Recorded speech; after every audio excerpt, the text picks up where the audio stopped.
No, wait! Just a second! Navia? You're awake. Good. I must have been dreaming. Malus and Silver were still alive, and they were defending me at some insane trial.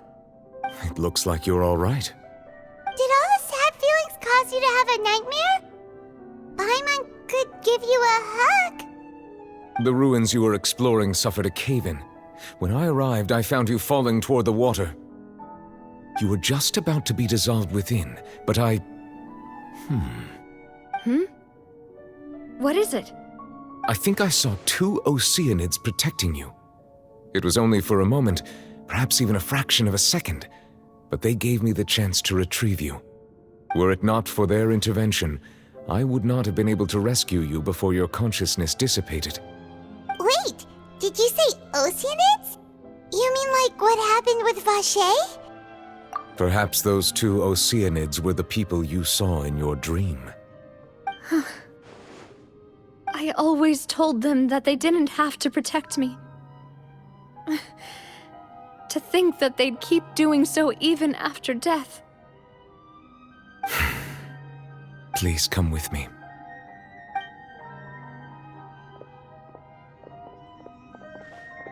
Neverlet, are you okay?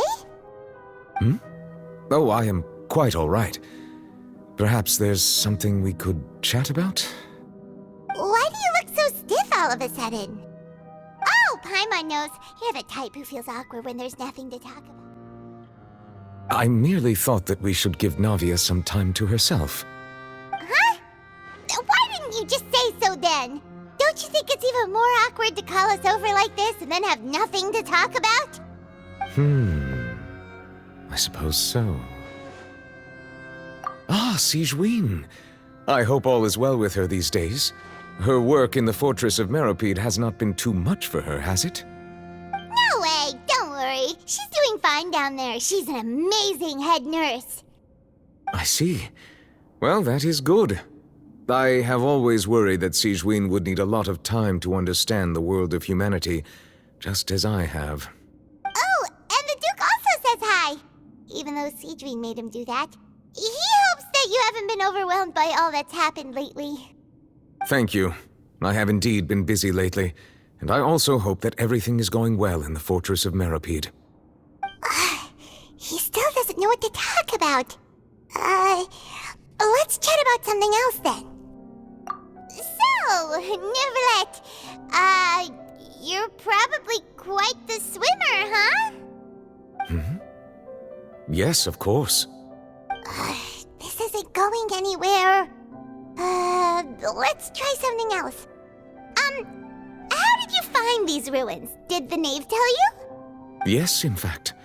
I had arranged to meet you in Poisson, but when I arrived, I discovered that the Fatui were helping the residents evacuate.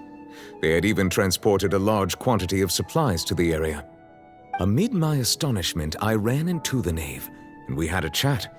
She informed me that she had asked you to investigate the ancient ruins here. Yeah, we originally planned to meet up with you, but we thought you might still be busy with all those official documents. We didn't think exploring the ruins would take very long, and who would have thought you'd wrap things up so quickly?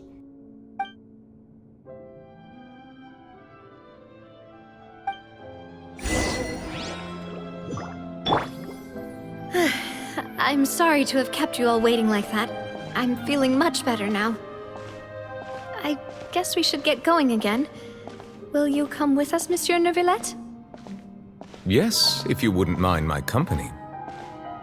All right! Another one joins the party! Let's get going then!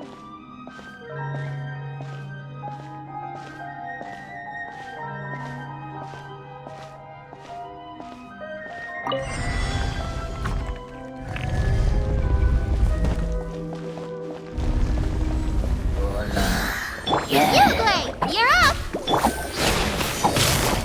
Gotcha. Here comes the catch.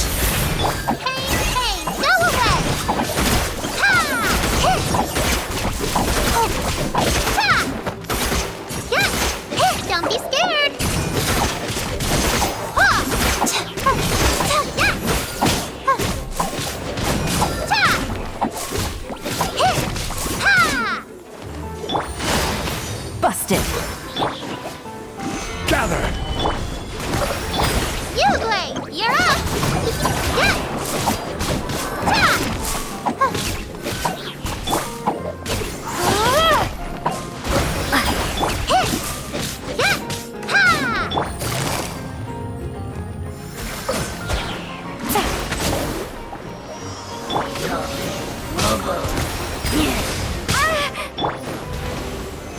Stabilize!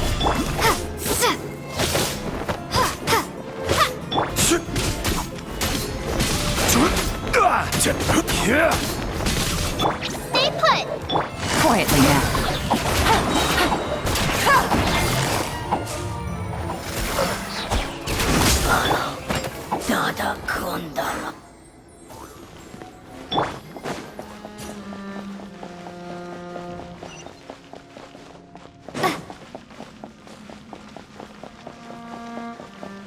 Oh no! Another unstable path! Watch your step!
Watch out! There are rocks falling over here!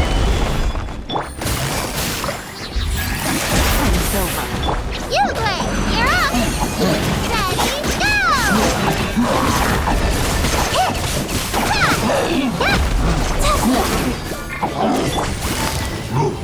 Busted.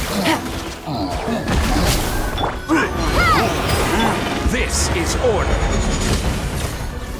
Stabilize!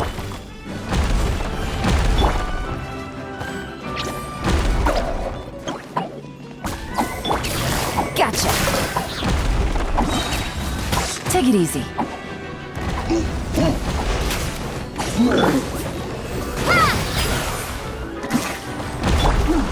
Solidify!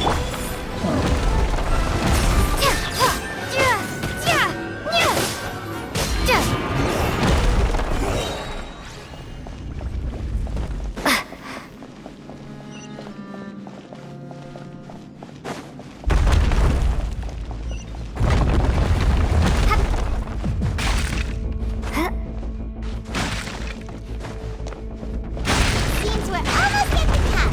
Keep it up!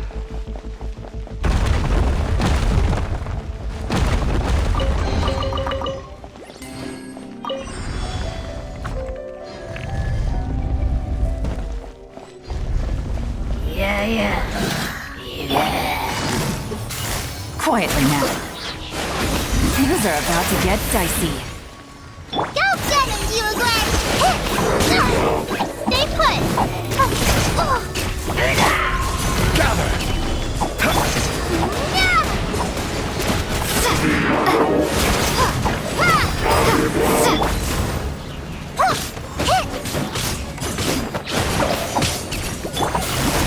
Busted.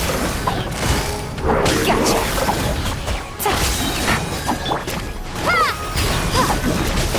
I will have order!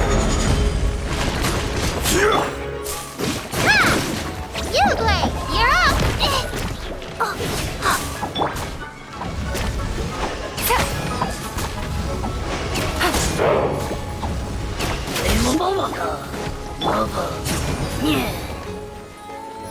Stay put! Here comes the catch. Ready, go!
Looks like we've reached the end.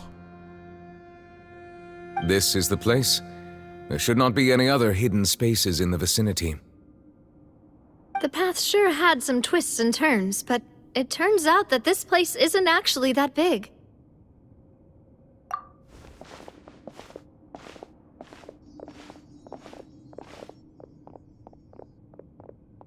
Stone slates? It seems like they were put here as an offering. Could we take them down and have a look? Perhaps we should just leave them be for now. There are 4 locations in total, but only 3 stone slates. The slate that should be in the first empty spot is missing. The surrounding walls also show signs of damage. There's something written below. Let Paimon see. Reason dictates that this nation be destroyed. I shall record the history of its future here in its past. Say what? It feels like someone left these slates and these words here for a purpose. But does he mean that Fontaine should be destroyed? That would fit the circumstances dictated by the prophecy, yes. Indeed, the slate's contents correspond to it. Take the second slate, for example. There's a person kneeling here. She seems so dedicated. And there's a whole bunch of other people behind her doing the same. She's facing this... what is this? Some kind of island in the sky? And is that Lady Farina in the third image? Did the Hydro Archon fall into the water? And is that a ring of people around her? Paimon doesn't quite get it. Are they all in the water? The fourth image. I know this one. This exactly matches the content of the prophecy. The people will all be dissolved into the waters, and only the Hydro Archon will remain, weeping on her throne.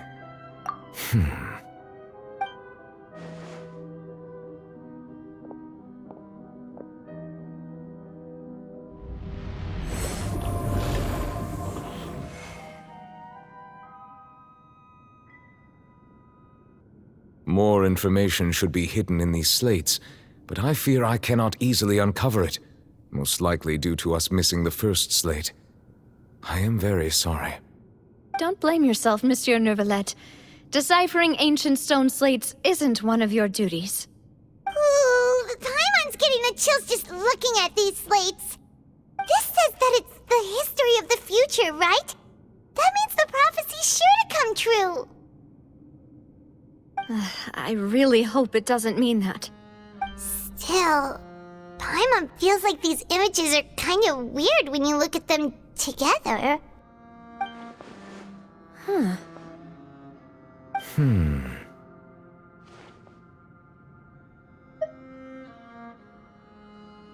That's right! If the images are in chronological order, shouldn't the fourth, the waters drowning Fontaine, come before the third, where the Hydro Archon herself falls into the water? And yet the order is reversed here.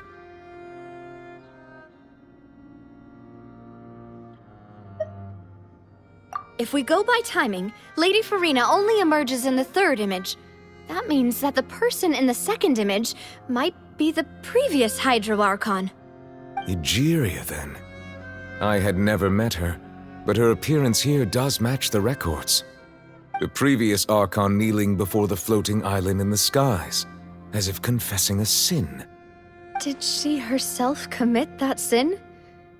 And if not, why would she be in such a posture? Also, I'm still wondering why these ancient stone slates are here at all. Judging from their contents, could this place be the origin of the prophecy? Does that mean that someone, or some people, once saw these slates? But who would have created these slates and left these words here?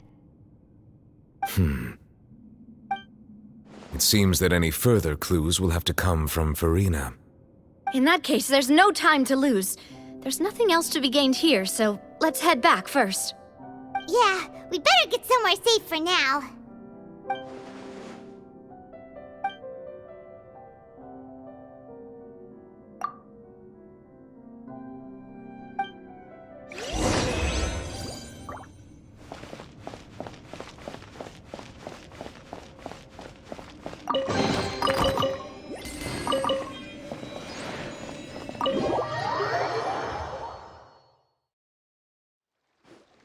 let's split up here. I'm going to check on what's happening with the Spina. You know how it is. There's some things you just need to be there for yourself. You still have energy for that, Navia? Paimon's already beat! Just head back to the Fluvsandre and have a rest then. Thanks for keeping me company all this time. I'll depart as well. Thanks for your hard work today. Rest well, everyone. Traveler, I will go talk to Farina tomorrow morning to ask about the stone slates. I'm sure that you're concerned about this matter as well. If you have time, drop by my office. I will share the results of our discussion with you. Are you really gonna talk to her about this directly? Will that be a problem? Paimon's getting a little scared now that it's come to this. She has long been harboring secrets and will not give them up easily, which makes it all the more my duty to ensure that she understands the present situation. Alright, we'll leave it in your hands then. You're probably the best person to talk to her anyway. I will be carefully considering my words tonight. Traveler, Paimon, our safe house at the Fluvsandre is always open to you, as ever. So please don't think you're an imposition. All right. I'll be on my way then.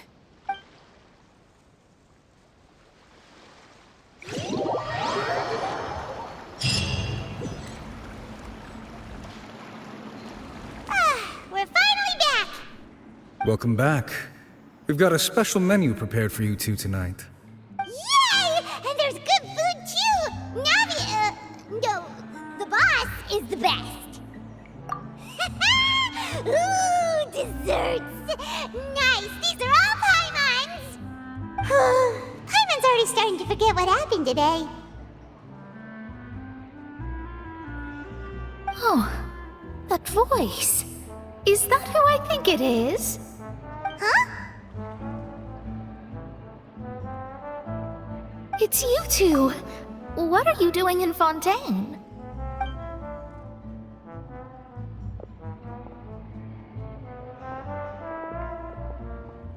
Mona?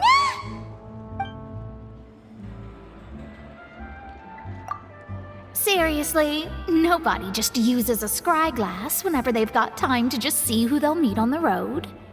Still, we didn't expect to see you here. Wait, you're not a Fontanian, are you, Mona? Well, I have some business to attend to here, so I booked a hotel in the city. I was just out for a stroll when I bumped into you. Quite unexpectedly, if I might add. Why did you think I was from Fontaine, though? Is that because Megistus doesn't sound much like a Mondstadt surname? Yeah, let's go with that. Well, I used to have my own surname, which was, well, some other thing. Either way, the old hag told me when she took me as her disciple that the first step to being a great astrologist's pupil was to change that name. There was nothing for it, really. She really is amazing at astrology, so I changed my name to what it is now according to her wishes.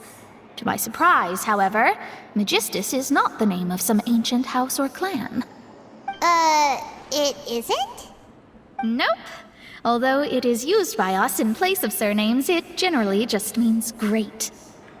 Wow! Imagine including a boast in your name. Wait, are you gonna have to put that into your genealogy as well? I reckon so. In any case, I'd give my disciple a name like this as well, if I were to take one. Astromancer Barbeloth Trismegistus. Whoa, that's a long one. Does it also mean great or something? My name means Mona the Great Astrologist. As for the old hag, hers is, in plain speech, the thrice as great Scholar of the Stars.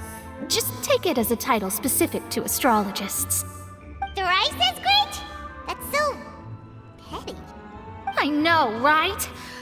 That's just how she is. She used to call herself Megistus, actually, but when she took me in, she changed her name to Trismegistus. Talk about excessive. Megistus is thus the calling card of our school, so to speak, which makes it about the same as a surname. It's all right if you don't get it. You can look into it further should you need to study astrology more deeply. That sounds terrible! But anyway, you're not Fontanian, are you, Mona? You're from Mondstadt, right? Well, I was born in Mondstadt, yes. My parents migrated to Dornman Port, and I traveled with the old hag for a while, after which I settled down in Mondstadt City. Whew, that's a good thing then. At least we know you won't be dissolved by Fontaine's waters. Speaking of that, I'm sure you're aware that a bunch of things have happened here in Fontaine, right? I know you're not a local, but I'd avoid getting too close to any water that looks strange all the same. There's something ominous about it. Well, the water, I mean. That was the main reason, yes. Just a while back, the Steambird invited me to take part in a panel and speak about the circulation of the prophecy as an astrologist. The invitation was sent quite early on. I don't think anyone expected Fontaine to be in this much trouble. What do you make of that prophecy, Mona? Just tell us what you think as an astrologist. Your word would go a long way to make things more certain and less scary. What I can tell you is that I'm an astrologist, and that this prophecy concerns the fate of Fontaine, even that of all Tevat. Ascertaining this is akin to reading the fortune of the whole world. I'm afraid that this is not something that just anyone can do. If I could do it, you would no longer call me an astrologist, but a visionary. But on the flip side, the prophecy is so huge and powerful that it must surely come from a powerful visionary. Its contents involve the fate of the world. Disregarding it would be a mistake. A visionary? Sounds really powerful and all, but does such a person really exist? Of course. The old hag could do it, and I'd bet there are others amongst those Hexenzirkel colleagues of hers who could do something similar.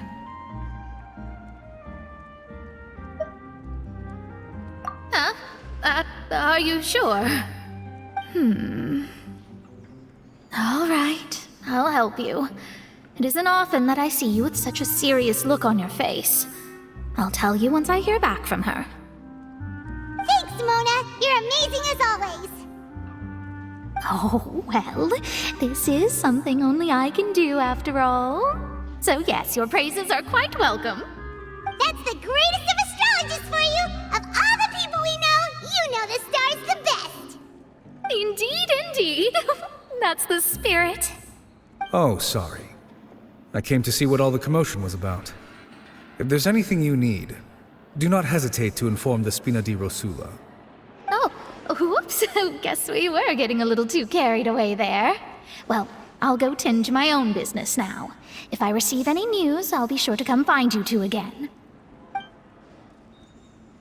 there she goes, quick as rushing water. And here we are with the Spina guy giving us suspicious looks.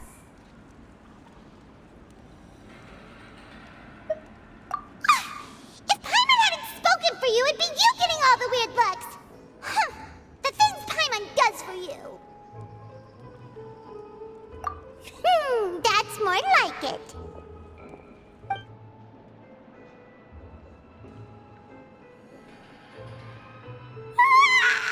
Good morning. To be honest, Paimon's still feeling kind of sleepy. But it's time to get up, Traveler. We agreed to go see Neuvillette, so let's pack it up and get going.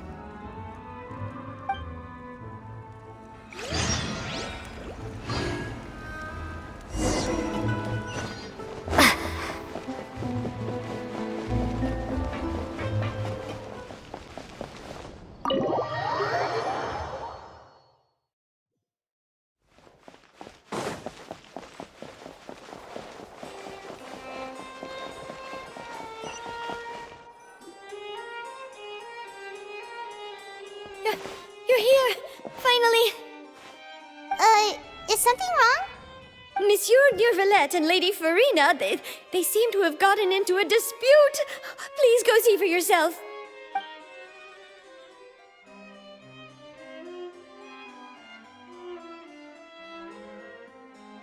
Like I said, I've already explained everything. And yet the problem has not been properly solved. There is little space for excuses between us. It is not my intention to offend you, but please, tell me where you stand. You are the Hydro Archon Focalor, are you not? Look at this. This is a list of the victims from the recent Poisson incident. You mean they're all...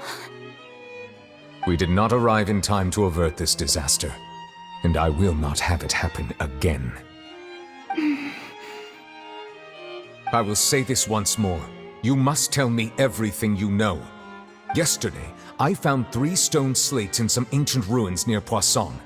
Do you know anything about those? Seriously? You're questioning me like this is a court case now. I don't know anything about that. But you found them in some ancient ruins, you say? That's correct, which is why I came to ask you some questions. There should have been 4 slates, but one of them was missing. The other 3 feature different images that seem to correlate to the prophecy. The prophecy? The second of these slates depicts the previous Hydro Archon Egeria kneeling before a floating island in the sky, as if confessing something. Do you know nothing of this either? I don't. I've never seen such slates. I'll ask you again. Do you really have no information regarding the previous Archon? My deciphering of the slates indicates that the Hydro Archon Egeria once had to confess to, or apologize for, a certain sin. If anyone would know about it, it should be you. All gods don't have the same secrets, you know. She was herself and I'm me. Is it really so strange that I know nothing? I understand your concerns, but I'm sorry. I just don't have anything to tell you. Forgive me for saying this now, Lady Farina, but I have long known of your various secret investigations into certain matters. There are several indications that you have been investigating the prophecy on the sly. This is not strange in itself, considering that you are the Hydro Archon. But it is strange that you should also claim to not know any of Egeria's secrets, as well as do nothing following your inquiries. You have never been as superficial as you have presented yourself to be, nor are you a fool. And yet, your behavior is very inconsistent.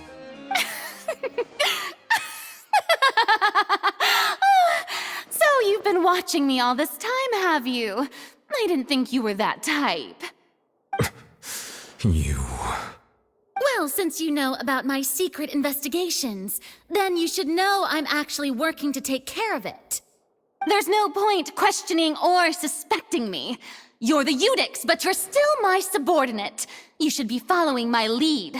Just trust in me, you're Archon, and do as I say. Never mind whether you can truly convince yourself to or not. It'll all turn out fine. That's all I have to say. We do not discuss this matter again. Oh, the opera's about to start. Toodles!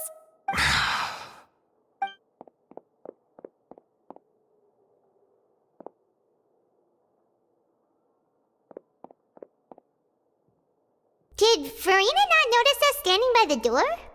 Wonder what's up with her. She was smiling. She didn't seem in the mood to care if we were listening in or not. I assume you've been outside for a while now? Oh, you noticed. Seems Farina didn't even realize we were here. She was in a great panic, though I cannot discern the reason.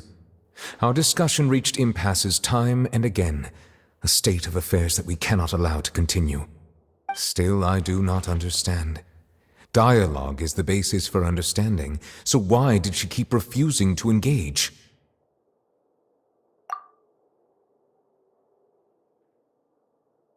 Everyone in her inner circle has noticed that she is hiding some secret.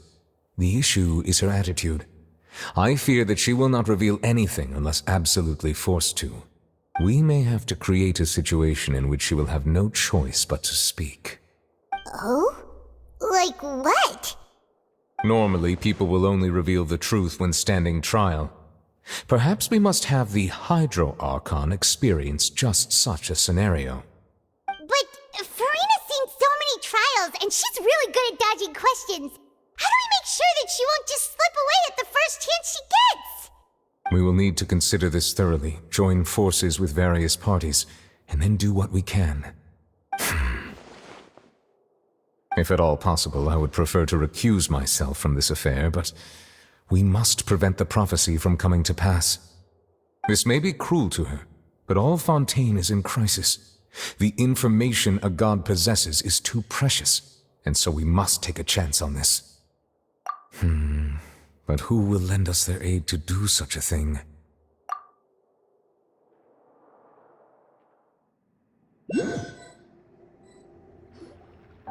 Well, that's everyone, huh? Speaking of which, it was pretty smart of you to think of hiding here. Poisson was just involved in a disaster, so it's presently devoid of people. That naturally makes it the best choice. And here you are drinking tea like it's the most natural thing in the world, huh? That's what family should do. Sit and enjoy a leisurely time together. It's nice to enjoy tea here, you know? Care for a cup? Lend me your ears, everyone. Or perhaps one of you might like to start us off. How about you, friend? Me? No, I don't think I can. Then, how about you, good sir? I fear that I will cause the mood on this boat to become as somber as it is in court. Well then, I guess we're lucky we've got a local like me to organize things. Wonderful, the spotlight at last. I guess I'll be facilitating things from here. That was a little long-winded, don't you think? Oh, you might be right. Anyway, to cut to the chase, our friend here, the Traveler, has brought us together to discuss something. As for what that is, well, let's start by saying that we'll be pooling our efforts together to create a series of traps. Oh, how intriguing. Well, it's just an expression, really. One that I just learned from Chlorand, and used on the spot. So, let's invite her to explain in detail. A round of applause, please. Huh? Didn't you say that you would be facilitating this? Oh, come now. Your work doesn't involve much public speaking, right? This is a good chance to practice. You might even pick up some fancy oratory tricks to impress your boss with in the future. I see. And what does my boss say? He is glad that you consider him your boss. Do go on.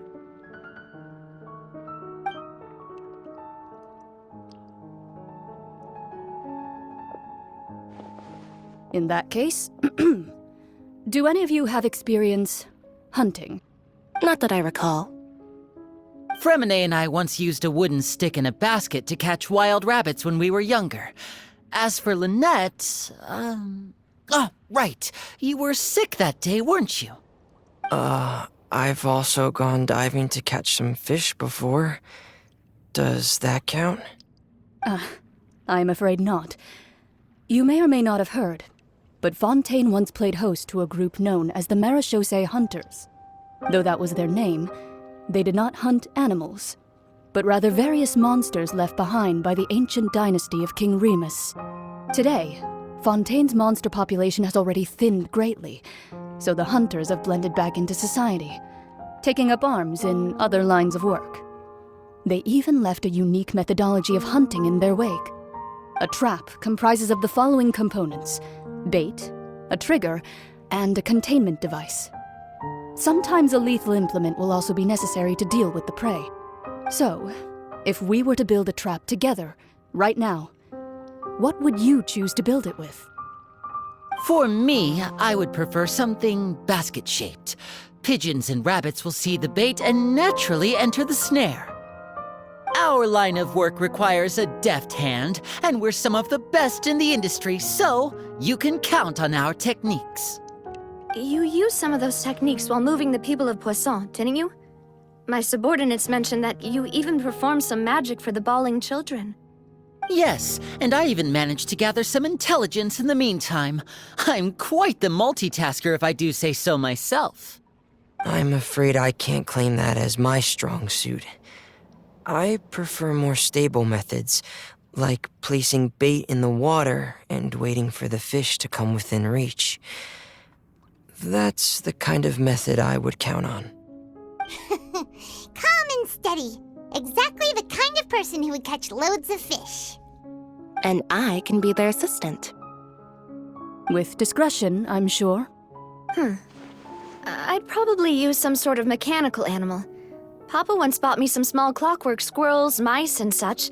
When placed in the forest, they can attract others of their kind. I remember that you liked those too, didn't you?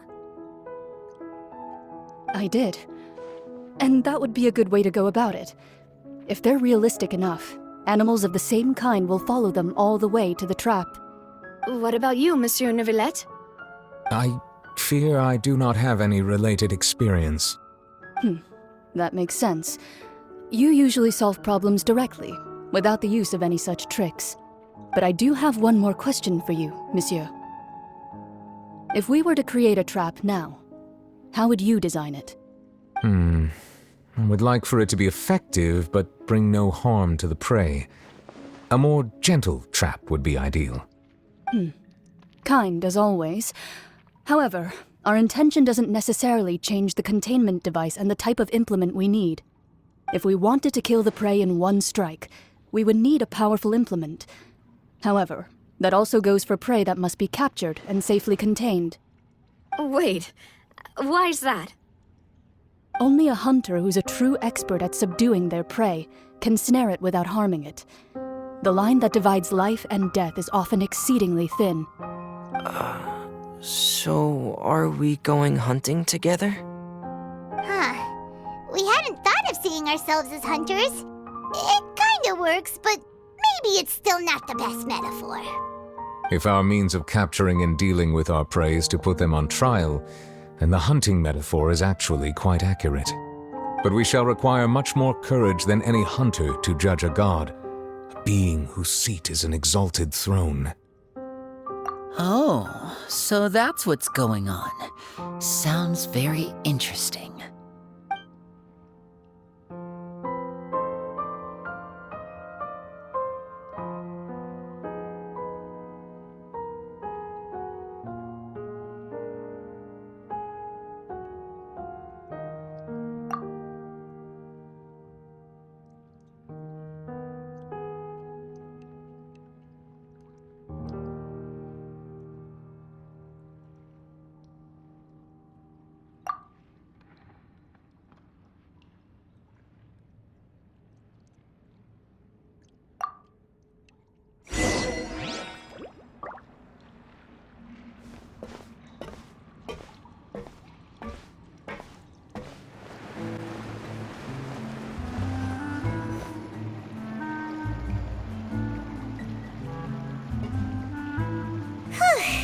It's been a tough few days, hasn't it?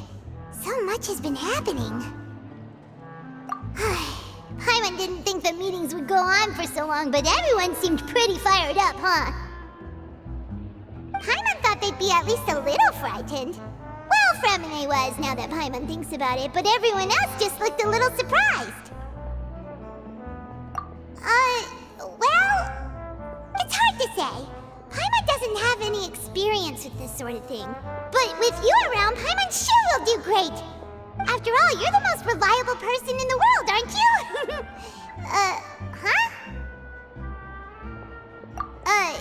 Did you just pour some tea? Paimon didn't notice you doing that at all. Then what's that? Paimon's never seen that cup before. Don't be frightened. I'm just joining you two for tea. I merely refrained from saying anything till now. Who's that voice? But there's no one here. What a strange conclusion, but also such an interesting one. You two make such a fascinating combo, and yet even you feel confused. As such, I couldn't resist but come by for some tea and a chat. Consider me a passerby, just accepting a commission from my friend's disciple on a whim.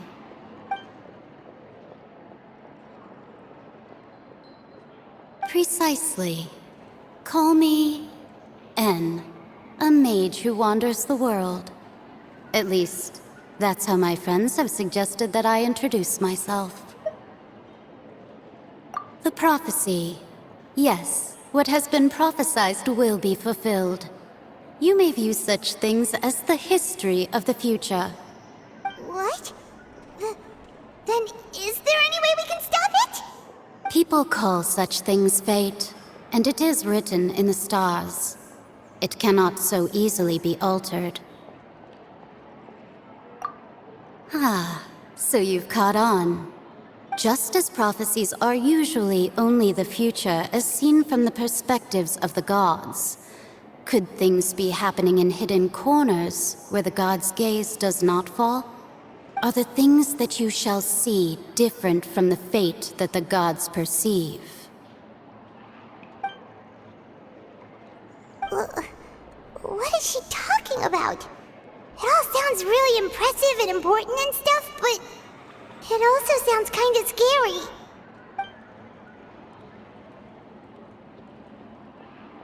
I believe that you understand, right?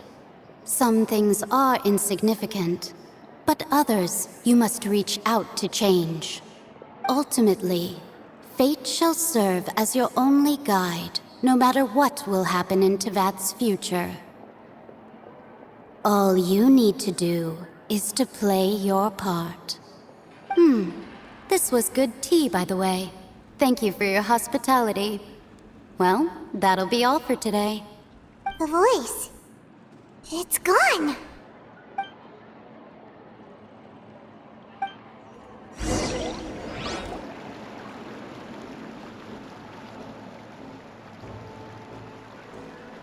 What? I want to hear someone talking. All right, coming.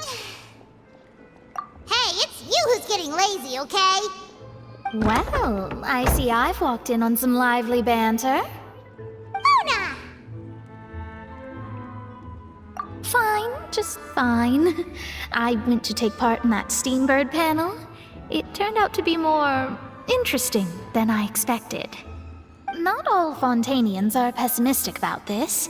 One journalist mentioned that sitting around and waiting for the end to come would be wrong, and that they should make their own rescue preparations. I agreed, so we had a brief chat with her. Did she have pink hair by any chance? Why, yes, it was Charlotte. I assume you've heard of her, no? That daredevil journalist? I'm in full support of her view. Prophecies are very important, but how can people allow their lives to be commandeered by just a few words? That's right! Paimon's glad to hear something sensible for once. Ah, yes. About what we had discussed before. I did try, but I'm afraid I couldn't reach the old hag.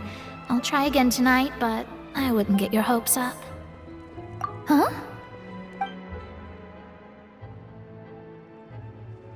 Goodness gracious. Are you serious?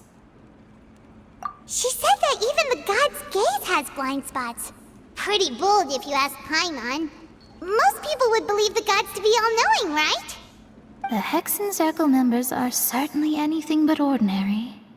As for the mage named N, the old hag has mentioned her a few times. She said that N's sense of direction is incredible, and that she loves guiding those who are lost. But I've never met her, and if she were still alive, she'd be...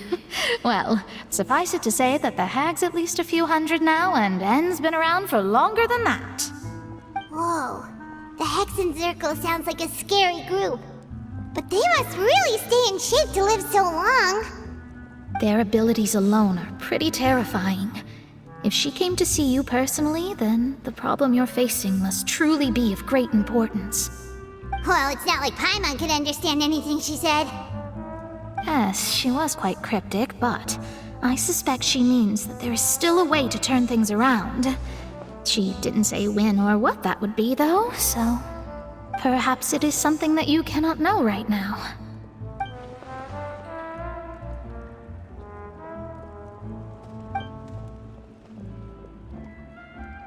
Traveler, Paimon, are you two all right? Oh, we're fine. We're just a little down right now. It kind of feels like the end is coming, you know? I see. I feel that same sense of desperation, too. I guess you could consider me someone who has often witnessed fate. So far as I have seen, it cannot be swayed. But even so, I still hope for, and believe in, miracles. Astrology is eternal and rational, but fate may not be. It is cruel, but it can also be beautiful. Perhaps that's what En was trying to tell you. Not to lose heart, and to believe that what you are seeing playing out before you is not yet set in stone. I did originally think of steering clear of all this, but I couldn't. Even if this is all futile, I still wish to help everyone. If we don't struggle to the last, then how can we face the end when it comes? Huh. You do have a point. There I go, talking about astrological principles again. Sorry about that. The moment I start talking about work-related stuff. I need to get going. It was worth trying to comfort you, even if only a little. I believe that you'll help those who are struggling in the same way I did. I suppose that might be why we always seem to meet by coincidence. Paimon feels kinda moved by what Mona said. But also kinda sad, too. Hey, Traveler. Paimon suddenly feels like going outside for a walk. Let's go. Let's walk around the city, shall we? There's a few spots we always like to walk by.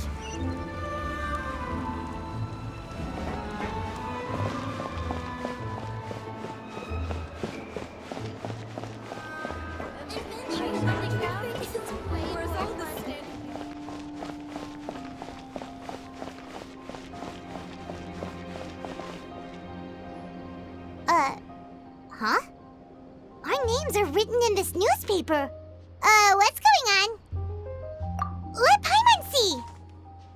The underwater stronghold, the Fortress of Meripede, has continued in its noble autonomy, but that does not mean that others cannot interact with it. My recent attempts to enter the fortress bore little fruit. Huh. Guess Charlotte still hasn't given up on that. Thus, did an Outlander friend become the focus of this report, a blonde adventurer with their white fairy legends trailing in their wake. It is said that this mysterious traveler once visited the underwater fortress. So while the fortress's interior remains a mystery behind closed doors, do not fear, for the tales of the traveler contain surprises in spades. Journalist Charlotte's biggest scoop yet, the Traveler's Trail, World Walker. Huh. Charlotte took so many awesome photos of us and we never even noticed her. She hasn't been able to get a hold of anything at the fortress, so since we're easier to find, she's using us as the subject matter instead? Ugh, seriously? Well, fine. Those headlines and photos do look cool, so Paimon will forgive her this time.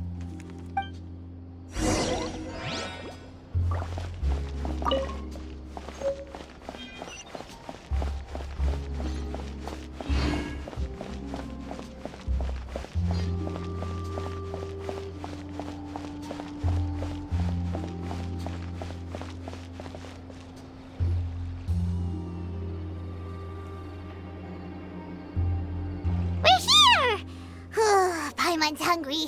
Should we go in and get something to eat?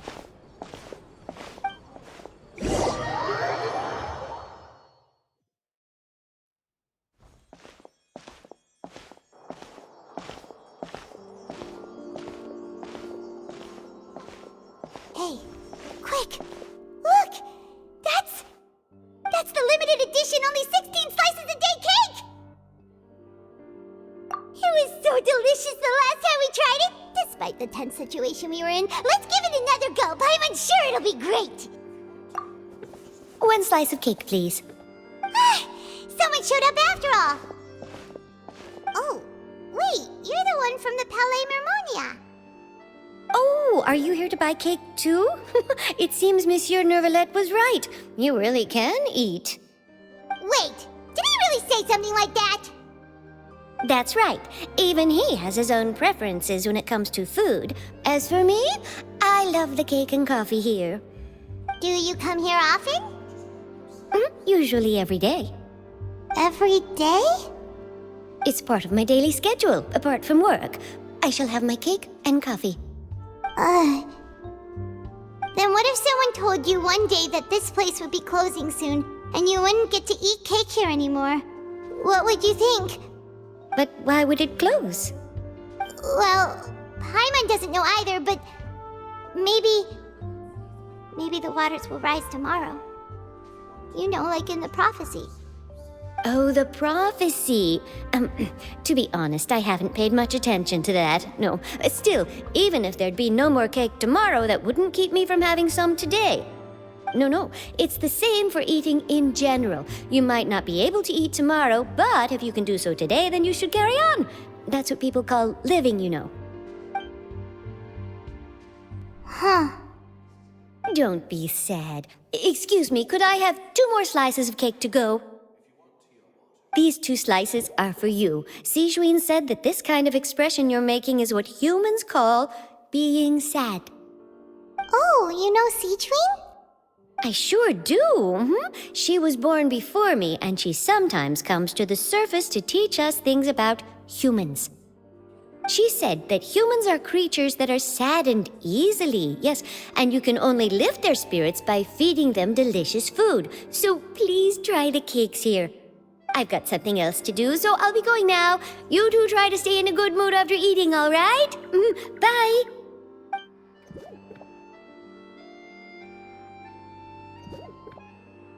And there she goes! Alright, let's dig in. Paimon's sure this cake will be delicious.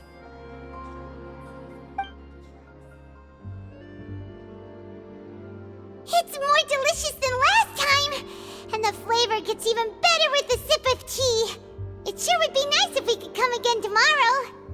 Sure would be nice if we could always eat delicious food here.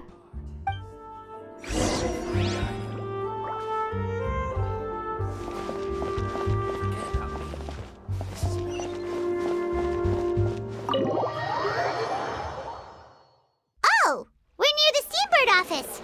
Let's go look for Charlotte and have a chat.